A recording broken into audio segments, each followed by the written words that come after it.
자, 그래서 분류를 하기는 할 건데 특히 이미지 데이터가 주어졌을 때의 이미지 분류, 다른 데이터에 비해서 어떤 그 도전적인 과제가 있었는지, 그다음에 그 도전적인 과제를 극복할 만한 어떠한 그 동기가 있을지, 이걸 풀면은 뭐가 좋은지 조금 얘기해 보겠습니다. 가볍게 들으시면 됩니다. 필기할 필요 없어요. 자, 일단 이미지 클래시피케이션이라는 게 일단 무엇을 뜻하는지 우리끼리 그 용어에 대한 합의를 봐야 될 거잖아요. 뭐 다들 아시겠지만 잠깐만 짚고 넘어가겠습니다.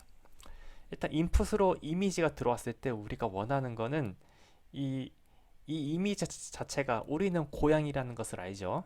그렇지만 컴퓨터는 이 이미지가 고양이라는 것을 모릅니다. 그래서 컴퓨터한테 이 이미지가 주어지면은 이게 고양이다라는 거를 좀 알려주고 싶어요. 다시 말하면 우리는 어떤 컴퓨터 프로그램을 원합니다. 이미지를 인풋으로 집어넣었을 때 캐시라는 그 단어가 아웃풋으로 나오길 원합니다. 이 문제를 조금 더 쉽게 만들어 볼게요. 컴퓨터가 5개의 선택지를 갖고 있다고 합시다. 자, 우리는 인풋으로 이미지라는 걸 집어넣었어. 그러면 컴퓨터가 이 5개 중에 이 이미지는 캐시예요 하고 이렇게 맞춰줬으면 좋겠어요. 자, 순식간에 되게 문제를 되게 쉽게 만들었죠. 네, 추상적으로 우리가 궁극적으로 원하는 거는 저 이미지 자체에 대해서 뭐 고양이가 있고 수염이 몇 개고 눈이 있고 그다음에 어디를 쳐다보고 있고 이런 다양한 거를 뽑아내고 싶은데 그거를 풀기 위해서 뭘부터 해야 될지 모르겠으니까 일단 가장 쉬운 것부터 풀어보는 겁니다. 캣이라는 거를 아는 것조차 너무 어렵기 때문에 아예 선택지를 한 5개쯤 만들어 놓고 컴퓨터한테 이거 줘놓고 5개 중에 이거 뭐냐? 그러면은 컴퓨터한테 기대하기를 캣이다 라는 그 1번을 선택하기를 지금 우리는 바라고 있어요. 자, 그러면은 일단 인풋을 어떻게 넣는지부터 생각해 봅시다. 여러분 그림 어떻게 집어넣나요? 컴퓨터는 저 이미지를 이미지로 어떻게 인식하나요? 컴퓨터는 사실 컴퓨터가 받아들이는 거는 그냥 요 값들이죠. 자, RGB 그림이 어떻게 되냐? 이게 지금 뭐 300 x 400 이미지라고 하면은 레드 컬러 채널에 대해서 이렇게 로가 400이고 칼럼이 300개인 어떤 매트릭스가 있습니다. 그다음에 그린, 그다음에 블루에 대해서도 이렇게 300 x 400이 있습니다. 빛의 3원색 있죠? 레드, 그린, 블루. 그래서 레드, 그린, 블루가 각 픽셀에서 0부터 255의 값에 대해서 어떤 값을 취하고 있는지 다 기록하고 있습니다.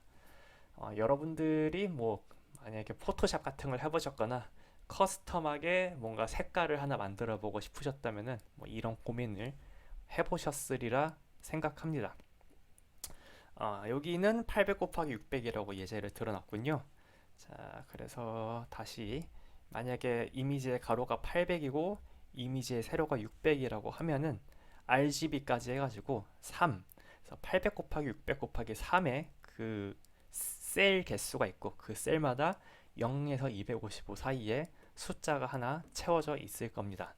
자, 컴퓨터가 보는 건, 컴퓨터가 인풋으로 받는 거는 요 이거 매트릭스라고 해야 되나? 아무튼 요 숫자 모임이고요. 요 숫자 모임으로부터 5개의 선택지 중에서 1번을 맞춰야 됩니다. 자, 근데 문제가 있어요. 자, 시멘틱 갭이라는 게 문제입니다. 일단 갭이라는 건 뭔가 우리가 생각하는 거랑 컴퓨터가 인식하는 거랑 차이가 있다는 거고, 그다음에 어떤 면에서 차이가 있냐라고 하면은 시멘틱이라는 거는 그 사전 찾아보시면은 의미 막 이런 뜻이라고 돼 있죠. 자, 컴퓨터는 추상적으로 픽셀로 인식해요. 근데 우리는 고양이의 의미를 알고 있죠. 픽셀 자체가 어떤 의미로 이어지기 위해서 컴퓨터가 뭘 알고 있을까요? 여러분 컴퓨터 정말 멍청합니다. 컴퓨터는 심지어 더하기, 빼기, 곱하기, 나누기밖에 할지 몰라요. 자, 그래서 만약에 카메라를 조금 돌렸어요. 지금은 카메라가 이렇게 정면에 있는 거겠죠. 만약에 카메라를 이렇게 보면은 이렇게 지금 카메라 앵글을 조금 돌리면은 저 고양이가 좀 다르게 나오겠죠. 자, 그렇게 나오면은 이 픽셀 값이 어떻게 바뀔까요? 픽셀 값이 엄청 이상하게 뭐 이게 이상하게 바뀌겠죠? 자, 그러면은 인간은 카메라를 바꿔도 저 녀석이 고양이라는 것을 압니다. 하지만 컴퓨터는 어떨까요? 조금 바꿔서 픽셀 값이 다 바뀌었어. 그러면 그거를 여전히 고양이라고 1번이라고 맞힐 수 있을까요? 일단 뭐 예스니까 뭐 지금 열심히 우리 공부하고 있는 거겠지만 사실 이걸 어떻게 할지를 생각해 보면은 생각보다 좀 쉬운 문제가 아닙니다. 그래서 우리는 직관적으로 이 그림을 잘 이해할 수 있는데 컴퓨터는 카메라가 돌아감에 따라 픽셀이 바뀐다는 거를 어떻게 이해할지 잘 모르겠어요. 자, 그 다음에 캣도 또 캣이 아니죠? 자, 얘네 5명 다 캣이죠. 캣이지만 이렇게 다르게 생긴 애들이 다 캣이라고 인식할 수 있을까요? 어디 보자. 그 다음에 캣 중에서도 그 캣이라고 분류를 하고 나서는 얘가 세부적인 품종이 어떻게 되는지 이렇게 여러분들 좀 관심 있으시면은 이게 어떤 그 세부 종인지 좀 아실 것 같은데 전 잘 모르겠습니다. 근데 아무튼 캣을 분류하고 나서 또 세부 종류를 또 알아내는 게 또 명확하지는 않지만 좋은 분류기를 만들기 위해서 그걸 반드시 서비스 단까지 가지고 가기 위해서는 한번 고려해 봐야 할 문제일 것 같아요. 자, 뭐 여러 가지 챌린지가 있습니다. 이렇게 배경과 구분되지 않는 좀 배경과 구분이 어려운 고양이들을 또 고양이라고 높은 확률로 인식해 줘야 하는 우리의 도전도 있고요. 그다음에 같은 고양이라고 해도 빛이 어디서 비치느냐에 따라서 그거에 굴하지 않고 고양이를 고양이라고 맞춰야 하는 도전도 있고요.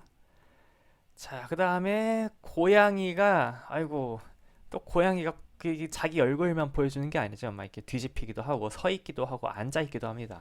이런 사진들에 대해서도 다 고양이라고 맞춰야 합니다. 그다음에 고양이가 다 드러나는 게 아니라 조금 자기를 숨겼어요. 얼굴밖에 안 보여. 꼬리밖에 안 보여. 자, 그러니까 이미지 자체에서 고양이가 고양이라는 어떤 근거가 되게 약한 상태입니다. 사람은 이런 경우에도 이 사진을 보고서 고양이가 있다는 것을 알고 있죠. 자, 그렇지만 컴퓨터는 이 부분적인 정보를 가지고 또 고양이를 고양이라고 맞힐 수 있을까요? 그래서 이걸 극복하고 자, 이렇게 로버스트라는 거는 그 로버스트하게 동작할 수 있는 분류기를 좀 만드는 게 목표입니다. 자, 로버스트라는 말을 처음 들어보셨으면은 그 있으실 것 같은데 로버스트라는 거는 외부 환경에 그렇게 크게 굴하지 않고 뭐 안정적으로 어떤 기기가 동작하면 그 기기를 로버스트하다고 하거든요. 그래서 우리는 고양이를 고양이로 분류하는 프로그램한테 바라는 게 일단 로버스트니스 이거를 좀 원합니다. 그래서 그 로버스트니스의 본질이 뭐냐 이렇게 뭐냐면은 좀 그 고양이가 고양이라는 어떤 근거가 좀 약해 보이는 상황에서도 고양이를 고양이라고 인간이 얘를 고양이라고 인식하는 것처럼 컴퓨터도 이런 상황에서도 얘를 고양이라고 인식하게 하고 싶어요. 어떻게 할까요? 자, 그게 챌린지입니다. 자, 이거는 다른 분야 거를 잠깐 갖고 와봤어요. 다른 분야라고 해서 꼭 이미지에서 있었던 챌린지가 다른 분야라고 해서 사라지느냐? 자, 그거는 아닙니다.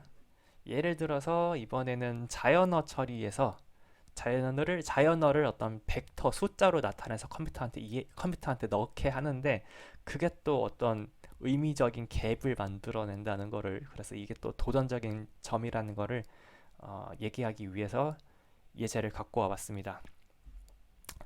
자, 그래서 이렇게 보통 이렇게 옛날에 그 전통적인 자연어 처리에서는 자, 워드 하나하나를 뭔가 좀그 이산적인 그 상징으로 갖고 왔거든요.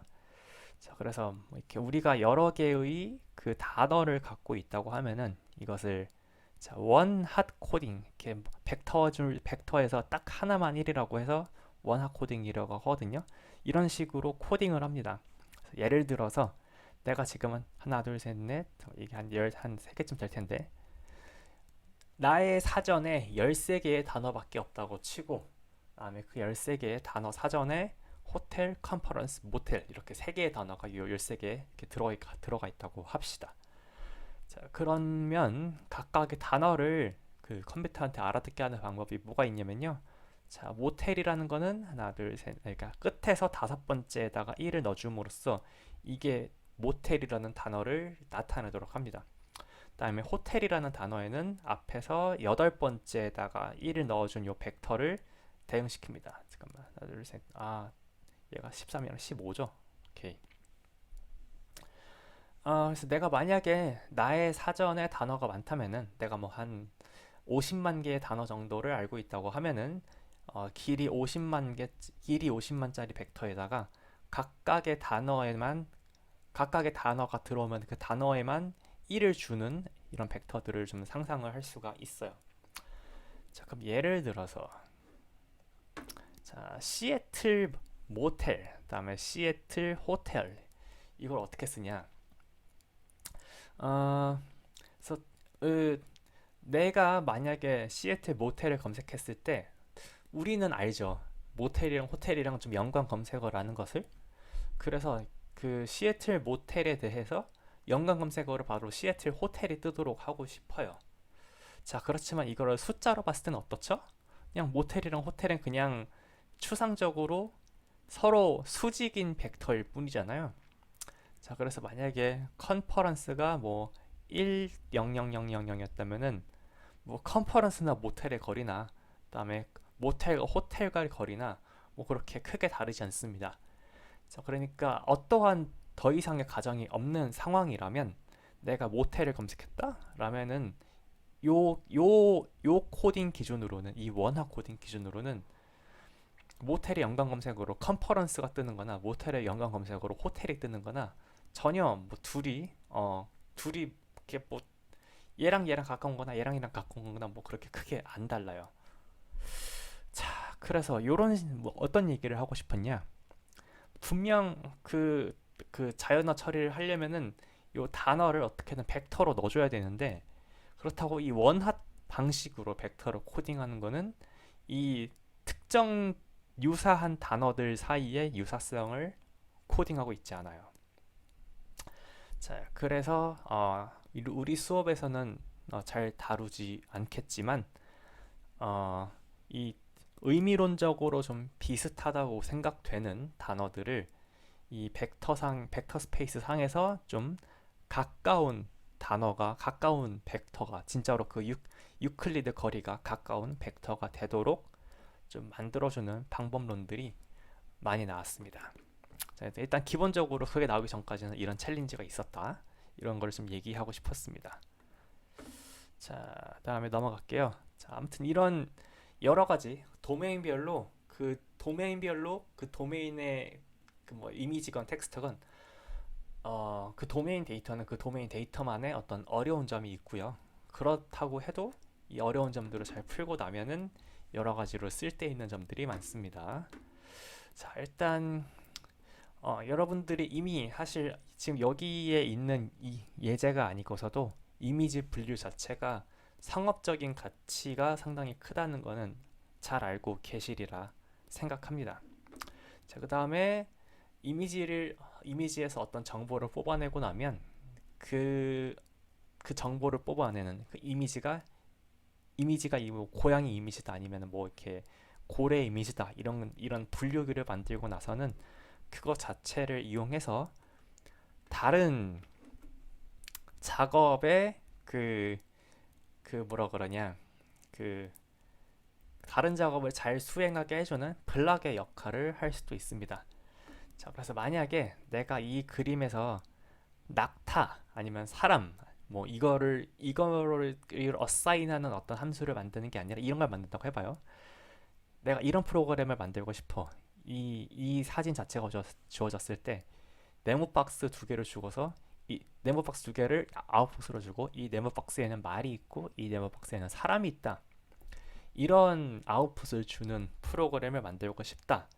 자, 그러면은 우리의 이미지 클래시피케이션은 일단 이렇게 네모를 만드는 거는 뭐 다른 데서 갖고 온다고 쳐도 그 네모를 만들고 나서는 이게 말이다, 이게 사람이다 해주는 거는 아까 그 이미지 클래시피케이션 분류기로 분류기가 요 태스크를 요 작은 문제를 풀어주는데 보조적인 역할을 할 수 있겠죠.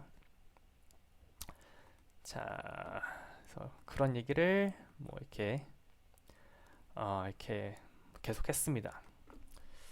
자, 그다음에 어, 지금 페이지 그냥 오브젝트 디텍션에 대해서 조금 이 17쪽에서 얘기한 거를 뒤에서 슬라이드에서 순차적으로 설명을 하고 있는데요. 자, 그래서 이 17번 슬라이드 태스크를 하기 위해서 보통 어떻게 하느냐? 자, 네모박스를 일단 임의로 이렇게 스캔을 합니다. 그러면은 주어진 네모박스에 대해서 그 주어진 네모박스가 뭐 백그라운드다, 홀스다, 퍼슨이다, 칼다, 트럭이다, 뭐 이런 식으로 주는 그 블락을 하나 만들어 놨어요. 얘를 이미지 클래시피케이션을 만들고요. 다음에 오브젝트 디텍션 태스크를 위해서는 이 네모 박스를 굴려가면서 이 네모 박스 옮겨지면 얘는 사람이다, 뭐 이런 식으로 하면 되고요. 자, 조금 더 확장시켜서 같은 이미지에 대해서 이미지 캡셔닝도 할 수 있습니다. 자, 이 그림과 main이라는 어떤 그 단어가 같이 주어졌다고 치면 이미지 클래시피케이션 그 프로그램 우리가 잘 갖고 있다라고 하면은 뭔가 이거를 갖고서 라이딩, 홀스 이런 거를 같이 좀 넣어주고도 싶을 것도 같아요. 자, 그 다음에 알파고 있죠. 알파고에서도 요 바둑판 자체를 보는 그 컨볼루셔널 뉴럴 네트워크가 약간 좀 필요한 것으로 저도 들었던 것 같습니다. 이거 디테일하게는 잘은 모르겠어요. 자, 그래서 아무튼 여기 이 24페이지까지 슬라이드를 보여줌으로써 강조되고 싶었던 거는 그냥 이미지 클래시피케이션은 중요한 문제다, 이 정도인 것 같아요. 자, 그러면은 이 이미지 분류기를 어떻게 만들까요? 프로그램 관점에서 생각해보면 25쪽입니다. 이런 거 하나 만들고 싶죠? 자, 이미지라는 어떤 그 인풋이 들어오면 리턴으로 레이블을 주는 겁니다. 자, 그런데 컴퓨터 프로그램의 관점에서 치자면은 인풋이 있을 때 아웃풋을 주는 프로그램 보통 어떻게 짭니까? 룰 베이스드로 짜죠. 뭐 예를 들면은 혹시 이런 거 혹시 배우신 적 있으십니까? 그 숫자 1, 0, 마이너스 5, 3, 7 뭐 이런 식으로 길이 5짜리 벡터가 리스트가 주어졌을 때 얘를 다시 뭐 내림차순으로 혹은 오름차순으로 나열하는 알고리즘, 이걸 인풋으로 넣었을 때 마이너스 5, 0, 1, 3, 7 이렇게 아웃풋을 내주는 프로그램 만들어 본 적 있으신가요? 그거 어떻게 짰나요? if and then으로 혹은 for 구문 이용해 가지고 룰을 넣어 가지고 짰죠.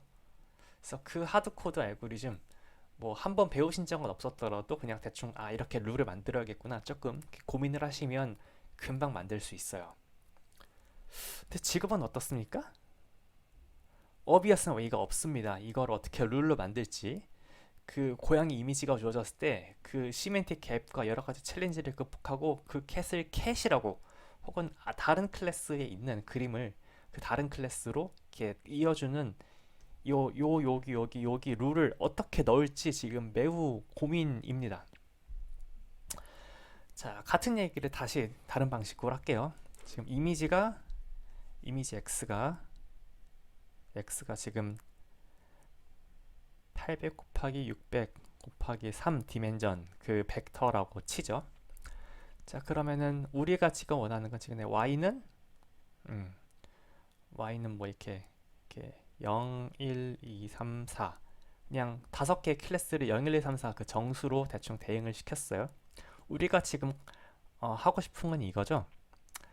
자, x는 어떤 그림이 들어올지 모르니까 되게 다양한 픽셀 값들을 가질 수 있을 거예요. 그래서 이 실수값 집합의 원소라고도 인식할 수 있습니다.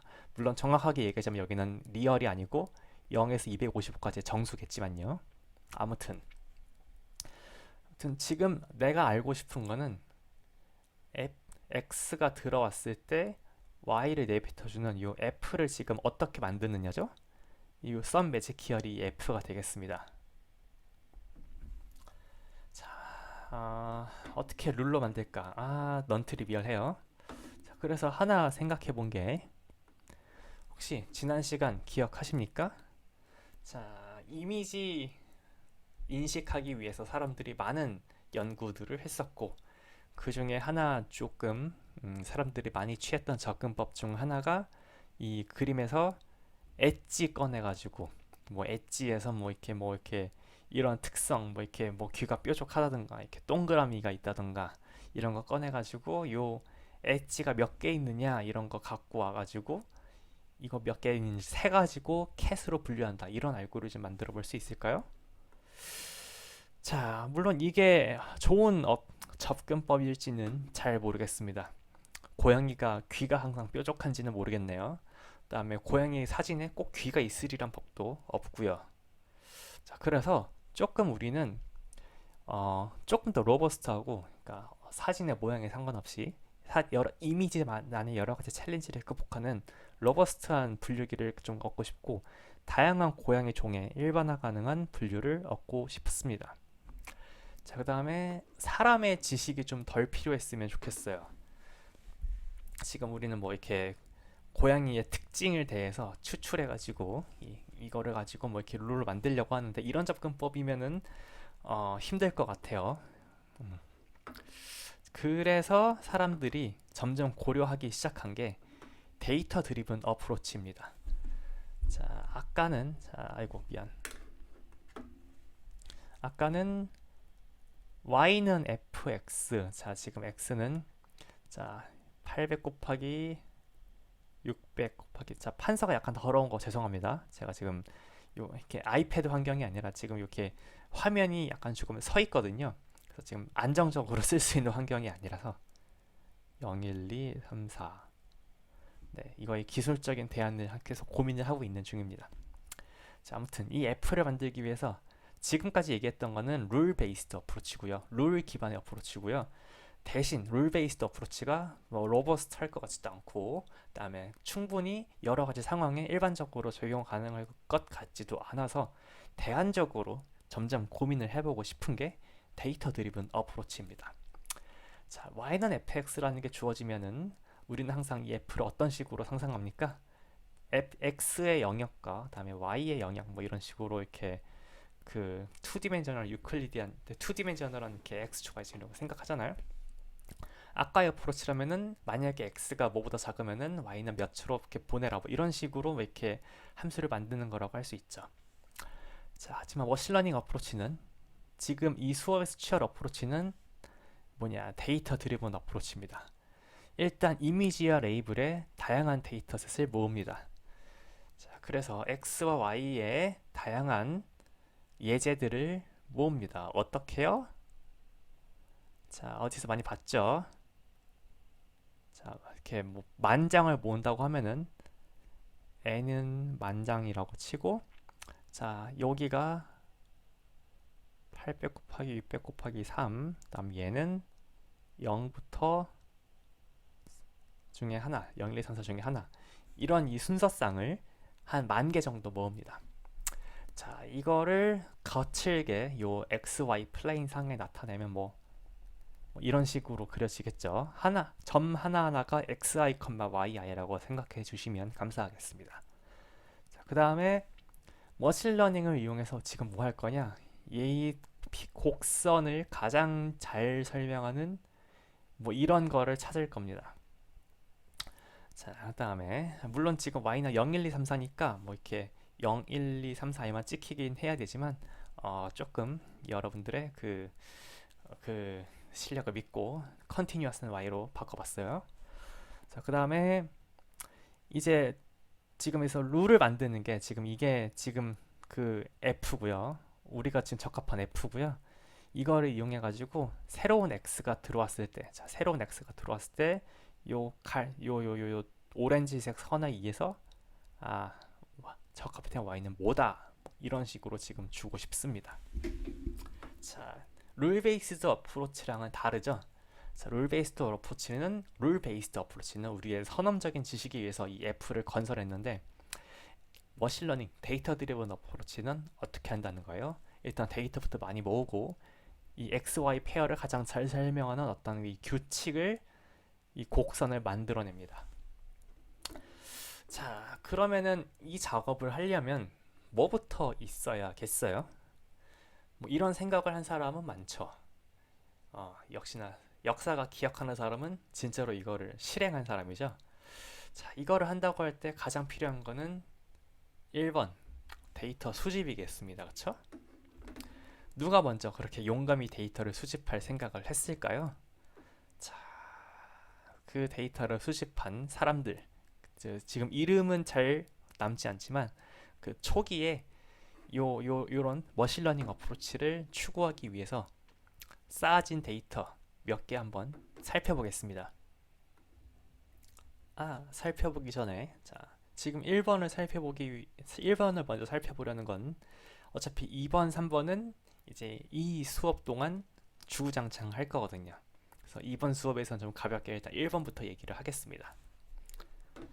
자, 그래서 슬라이드 기준 28쪽입니다. 자, 잘 알려진 이미지 데이터셋들 뭐가 있을까? 가장 유명한 거 이 숫자입니다.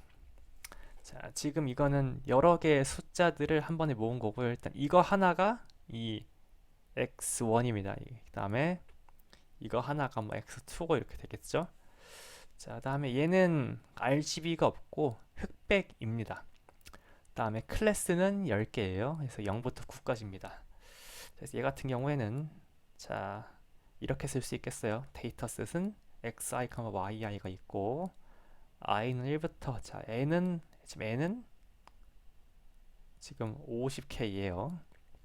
그 다음에 각 xi는, 자, 물론 그 취하는 값은 0부터 255 사이 정수지만 그냥 대충 실수에 28 곱하기 28 이렇게 들어있고요. 그 다음에 yi는 0부터 9까지 10개의 클래스가 있습니다. 그 다음에 트레인이랑 테스트라는 용어는 뒤에 다시 등장할 거고요. 일단 이 정도로 기억합시다. 50K는 트레이닝이라는 거는 룰을 만들기 위해 필요한 녀석이고, 룰은 다양하게 만들 수 있잖아요. 그러니까 다양한 룰들을 어떻게 평가할 거야? 평가를 하기 위한 데이터셋이 따로 필요합니다. 그래서 걔가 테스트셋입니다. 자, 근데 요 mlist 데이터셋으로 뭔가 그 y는 fx를 만들어 봤어요. 자, 이제 x에는 뭐 이렇게 숫자 0, 1 이런 거 찍혀 있는 거는 넣으면은 클래스가 0, 1 뭐 어떻게든 만들 수 있겠거니 이렇게 생각할 수 있습니다. 하지만 챌린지 다음 슬라이드입니다. 요 f에 대해서 요 f에 이런 곤충 사진 집어 넣으면은 곤충을 얘를 8이라고 분류할 수 있을까요? 어렵겠죠? 자, 뭐가 문제냐면은 더 복잡한 데이터셋을 집어넣었을 때는 이 데이터셋만으로 뭔가 분류해주기 어렵겠죠. 자, 그래서 보통 mlist 데이터셋은 연구 단계에서는 어떻게 쓰냐면요. 지금 파리가 좀, 아이고, 새로운 아이디어, 새로운 방법론을 테스트할 때 이 mlist 데이터셋으로 가장 실험을 많이 하고요. 사실 그 딥러닝 기법이 아닌 샬로우 머신러닝의 대표주자 랜덤 포레스트조차 mlist에서 엄청나게 좋은 퍼포먼스를 보여줍니다. 그 말은 mlist 셋에서 잘하는 방법론은, 그러니까 방법론 하나가 잘 되면 보여주고자 한다. 그러면 mlist는 첫 실험인 겁니다. 하지만 mlist에서 잘한다고 해서 절대로 어떤 방법론이 잘한다 여기까지 이어지진 않습니다. 적어도 뭐 이 정도 데이터셋에서는 좀 잘 해줘야 돼요. 자, 그래서 사이팔 10이라는 데이터셋이 있습니다. 10클래스 10개 있고요. 그 다음에 트레이닝 셋에 대해서는 어디 보자. 똑같이 50K개의 그 트레이닝 샘플이 있습니다. 다만 여기선 mlist랑 다른 점이라고 하면은 xi가 32, 그 다음에 RGB 채널 3까지 해가지고 이 XI의 디멘전이 좀 커졌어요. 숙제에서 많이 쓸 예정입니다. 적당히 뭐 이렇게 우리의 컴퓨터에서도 잔잔바리로 돌아가기에 좋은 적당한 그 크기거든요. 자, 그다음에 그 어디 보자. 재밌는 거는 약간 그 이미지 분류 자체의 문제를 좀 탐구하기 위해서 5개의 클래스의 각각에 대해서 그 뭐야 상위 분류들이 있습니다. 참 이를테면은 비버, 돌핀, 어털, 실, 웨일에 대해서는 다 아쿠아틱 매멀이고요. 그다음에 또 트리에 대해서는 또 이렇게 5개의 그 세부 분류가 있습니다. 죄송합니다. 아까는 사이펄 10이고 그다음에 이렇게 31쪽과 32쪽을 분류해 보시면은 X랑 Y 구조는 비슷한데 요 클래스의 개수가 늘어 있습니다. 그다음에 클래스들은 약간 계층 구조가 있도록 만들어 놨습니다. 그래서 조금 더 복잡한 태스크를 테스트하기에 좋겠습니다. 기본적으로 더 많은 데이터셋을 모으면 모을수록 그 데이터셋에 잘 맞는 알고리즘을 테스트하기 여러 가지 알고리즘을 비교하기 좋겠죠. 그래서 더 큰 데이터셋이 나타납니다. 이미지넷입니다. 그래서 웬만하게 좀 GPU 여러 대에서 한 하루 이틀 훈련해야 되는 그 정도 사이즈 되는 그 큰 방법론들에 대해서 항상 그 비교 대상으로 벤치마크 데이터셋으로 많이 쓰이는 녀석이 이미지넷 데이터셋입니다. 자, 그래서 아무리 좋은 알고리즘을 만들었다고 해도 이 이미지넷 데이터셋에서 그 성능이 좋지 않으면 보통 리젝됩니다. 이쯤 되면 되게 어려워요. 일단 클래스 1000개고요. 그 다음에 트레이닝 셋에 N 샘플이 130만 개 정도 있습니다. 그래서 한 클래스당 1300장 정도밖에 사진이 없는 거예요. 그 다음에 밸리데이션 테스트용으로도 각각이 좀 있고요. 그래서 퍼포먼스로 보통 어떻게 하냐면은 탑5 아큐러시를 봅니다. 하나만 잘 맞히는 게 정확하게 하나를 딱 맞히는 게 너무 어려워가지고 대충 상위 5개 때려 맞히고 그 5개 중에 하나라도 트루가 들어있으면은 아큐러트한 것으로 쳐가지고 퍼포먼스를 많이 잽니다. 자, 뭐 이런 것도 있었고요. 다음에 자, 이미지도 훨씬 커졌습니다. 자, XI가 물론 사이즈는 되게 다양한데 보통 사람들은 256 바이 256으로 많이 바꿔가지고 쓴다고 합니다. 자, 그 다음에 더 큰 버전이 있어요. 클래스가 1000개가 아니고 22,000개가 있을 수도 있어요. 이쯤 되면 더 정말 어려운 문제 같죠. 아무튼 트렌드가 점점 더 복잡하고 점점 더 큰 벤치마크용 데이터셋을 만들기 시작합니다. 물론 되게 어렵겠죠. 어이구, 뭐 이렇게 MIT에서도 뭔가 많이 만들었고요. 트레이닝 이미지가 이제 800만 개 정도까지 올라갑니다.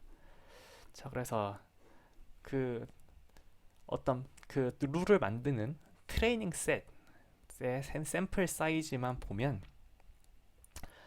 샘플 사이즈의 픽셀 수까지 곱하고 나서 보면은 엠리스트랑 뭐 사이팔 10, 사이팔 100까지는 적당히 좀 잔잔말이었는데 더 커지면 커질수록 엄청나게 사이즈가 커지죠. 그래서 이 큰 데이터셋들을 어떻게 다 활용하고 어떻게 계산 시간을 줄이면서 그 분류기를 만들지는 언제나 아주 좋은 연구 방향입니다. 자, 한편으로는 이런 것도 있어요. 우리가 꼭 모든 상황에서 데이터셋을 많이 모을 수는 없을 수도 있어요. 이를테면은 내가 좀 제조에 뭐 이렇게 제조 쪽으로 어플리케이션을 생각하면 불량품을 탐지한다고 하면은 불량품이 물론 많이 나오면 좋겠지만 그거는 이미 회사가 원하는 일이 아니고 이미 사람들은 공정 최적화를 많이 해놨기 때문에 하루에 나오는 그 불량품의 개수는 많지 않거든요. 그럼 불량품의 개수가 되게 적은 상황에서 막 하루에 한 100장도 안 나오고 50장밖에 없는 상태에서 100일을 모아봤자 5,000장밖에 안 돼요. 자, 그래서 비정상 5,000장, 그다음에 정상은 뭐 대충 원투원 샘플 해가지고 정상도 5,000장 모았다. 만장이면 맞네요. 조금 더 좁혀가지고 뭐 정상이 500장, 그다음에 비정상이 500장밖에 없다라고 치면 총 1,000장밖에 없는 상태에서 어떻게 그 둘을 잘 분류하는 분류기를 만들 수 있을지, 이런 상황도 있을 수 있습니다. 자, 그래서 이 벤치마크 데이터셋 중에서도 상당히 샘플 사이즈가 적은 상황의 데이터셋도 있습니다. 그래서 적은 데이터셋에서 잘하는 것도 또 중요한 연구 분야입니다. 그래서 한 이미지에 한 카테고리에 샘플이 딱 20개밖에 없어요. 정상, 비정상 투 클래스만 있다고 하면은 총 40장밖에 없는 거예요. 근데 여기는 카테고리가 1623개나 되기 때문에 되게 많습니다. 그러니까 일단 샘플 사이즈 자체는 되게 큽니다. 뭐 이런 분야를 보통 few-shot learning이라고 불리고 상당히 사람들이 많이 관심을 갖고 있는 연구 분야이기도 합니다.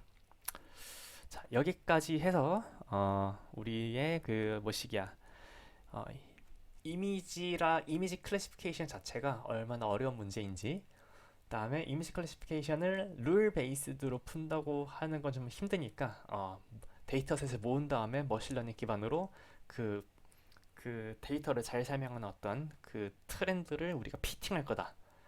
여기까지 얘기했습니다. 그 다음에 그 트렌드를 피팅할 거는 어떻게 피팅을 하느냐는 이제부터 열심히 할 건데, 그 트렌드 피팅을 도와줄 그 기반이 되는 데이터셋들로는 뭐 이런 것들이 있다, 이런 얘기들을 좀 했습니다. 더 많은 데이터셋들 찾아보고 싶으시면은 뭐 여러분들도 잘 아실 수도 있겠습니다만 뭐 캑을 가보시면 좋고요. 그다음에 우리나라가 뭐 AI 바우처 사업 이런 거 해가지고 이미지 데이터셋 되게 다양하게 많이 모았어요. 그래서 구글에 AI 바우처 아니면 AI 바우처 데이터 뭐 이런 거, 아니면 AI 공공 데이터 이런 거 검색해 보시면은 꽤 많은 종류의 그 이미지 데이터셋들이 있을 겁니다. 뭐 시간 나실 때 한번 구경해 보시는 것도 좋을 것 같아요. 자, 이 비디오는 여기까지 하겠습니다.